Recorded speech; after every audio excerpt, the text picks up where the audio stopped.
এই ভিডিওতে আপনি জানবেন তিলক পরা শুধুই এক রীতি নয়, বরং তার পেছনে আছে শক্তিশালী আধ্যাত্মিক এবং জ্ঞানতত্ত্ব। অনেকেই ভাবেন তিলক মানে শুধু কপালে কিছু লাগানো, কিন্তু সত্যিটা অনেক গভীর। তিলক আসলে এক অনুভব, যে অনুভব আপনাকে স্মরণ করায় আপনি কে এবং কেন আপনি ঈশ্বরের পথের যাত্রী। এই ভিডিওতে আপনি বুঝবেন তিলক মানে শুধুই সনাতন সংস্কার নয়, এটা এক জীবন্ত শক্তি। তিলক বলতে আমরা বুঝি কপালের মাঝখানে একটা চিহ্ন, কিন্তু প্রশ্ন হচ্ছে এই চিহ্ন কিভাবে আধ্যাত্মিক শক্তির বাহক। সনাতন ধর্মে কপালের আজ্ঞাচক্র বা থার্ড আই সেন্টার হলো এমন একটা স্থান যেখানে আমাদের চিন্তা, অন্তর্দৃষ্টি আর ঈশ্বরের সঙ্গে সংযোগ সক্রিয় হয়। তিলক সেই চক্রে আঘাত করে না, বরং স্মরণ করায় এই জীবন শুধু খাওয়া দাওয়া, ঘুম নয়, তুমি আত্মা আর তোমার পথ ঈশ্বরের দিকে। তিলক যেই স্থানে পড়ে ঠিক সেখানেই থাকে আমাদের থার্ড আই, পিনাইল গ্ল্যান্ড, যেটা মস্তিষ্কের ভিতরকার ইনটিউশন, কামনেস ও স্পিরিচুয়াল ভিশনের সঙ্গে জড়িত। তিলক লাগালে সেখানে ঠান্ডা অনুভব হয়, মানে মন শান্ত হয়, স্ট্রেস কমে যায়। তুলসী জল বা চন্দন তিলক দিলে তার ভাইব্রেশন শরীরের এনার্জি ফিল্ডকে সুরক্ষিত করে। এটা সায়েন্টিফিকলিভাবে প্রমাণ। সাধারণ কথায় তিলক আপনার চিন্তাকে রিডাইরেক্ট করে ঈশ্বরের দিকে, মানে তিলক আপনার চিন্তা ভাবনা, আপনার বিচার, সেই সব জিনিসকে ঈশ্বরের দিকেই নিয়ে যায়। এটা একটা ভেতরের সিগন্যাল, যেখানে আপনি নিজেকে মনে করান আমি ভগবানের পথের যাত্রী। তিলক সবসময় একরকম হয় না। বিভিন্ন ধর্মীয় পথ ও দর্শনের ভিত্তিতে এর রূপ আলাদা আলাদা হয়।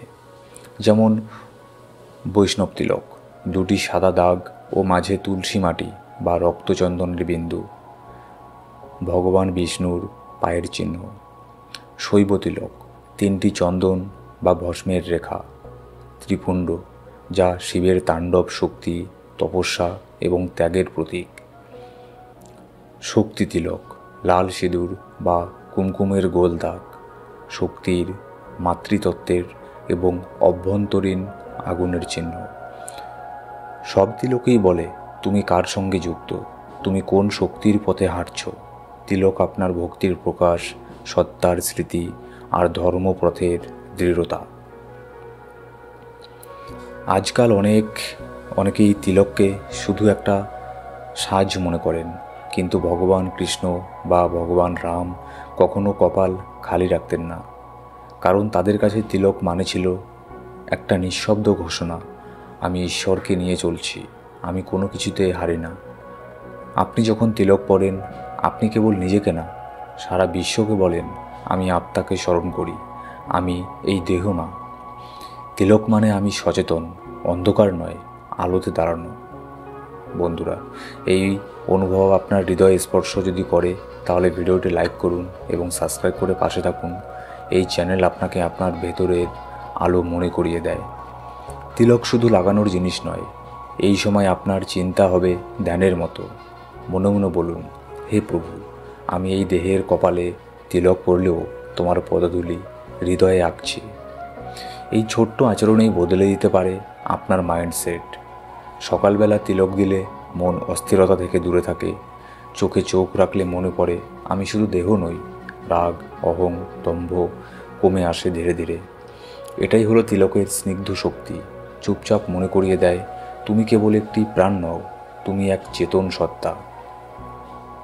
বন্ধুরা, তিলক কখনোই পুরনো প্রথা নয়, এটা হলো নিজেকে ভগবানের চরণে উৎসর্গ করার প্রতিদিনের একটা শপথ। এটা চুপচাপ মনে করায় তুমি হারাওনি, তুমি জেগে আছো। এটা মনকে প্রস্তুত করে আজকের দিনটা শুধুই দেহ নয়, এটা আত্মারও জয়। এটা আপনাকে বলে তোমার ধর্ম, তোমার সত্তা সবই ওই এক বিন্দুতে মিশে যায়। তাই আজ থেকেই তিলককে শুধুই ট্র্যাডিশন না ভেবে তাকে নিজের ডিক্লারেশন বানাও। জয় শ্রীকৃষ্ণ। বন্ধুরা, যদি এই ভিডিও আপনার মনে আলো জ্বালায়, তাহলে লাইক করুন, কমেন্ট করে আপনার অভিজ্ঞতা জানান আর অবশ্যই সাবস্ক্রাইব করে পাশে থাকুন, কারণ ত্রিনয়ন দর্শন আপনাকে শুধু জানায় না, আপনার ভিতরের আত্মাকে জাগাতে সাহায্যও করে।